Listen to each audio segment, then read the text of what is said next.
Naiiwasan din siya ni Miyata. Napaka-exciting ng laban na to. Ang galing!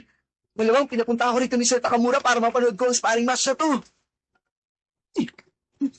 Seryosong seryoso si Miyata. Para tong final match ng pinakamalakas na featherweight sa bansa. Hindi siya tinatamaan. Baka maiwasan din niya ang kaliwa ng champion. Mas malakas ang kaliwa niya sa kaliwa ko. Hindi ako makagamit ng counter. Kung ganun, sumugod siya. Isa itong nakakabilib na in-fight. Pero, pagdating sa bilis lamang si Miyata, walang makaikit sa kanya.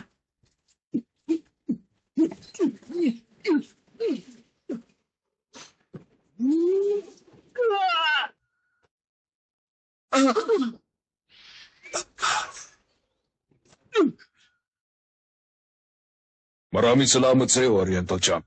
Ang ganda ng laban natin. Nakatulong sa akin yun. Sandali! Kaya ko pa lumaban! Malakas pa ang katawan ko! Dati! Tinalo niya ako. Maganda ang kondisyon ng katawan ko ngayon. Pero talo pa rin ako. Tinalo niya ako nung walang kahirap-hirap. Si Miyata, natalo ng ganun lang.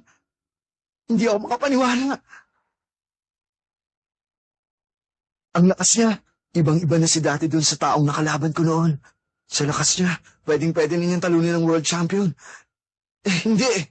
Sobrang lakas din ng world champion katulad ni dati. Kaya lang, imposibleng matalo siya. Hindi ko na alam. Nanood ka ba kanina?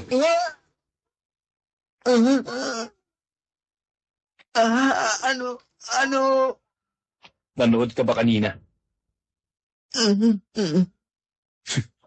Nakakaya ang eksena nakita mo. Hindi.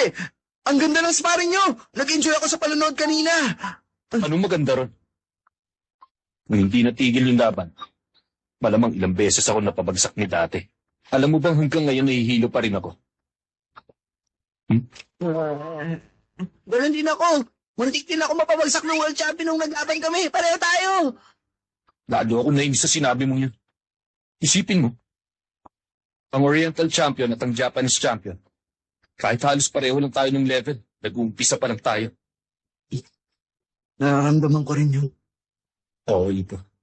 Pilit nila yung ipinaparamdam sa atin. Napakalaki ng mundo.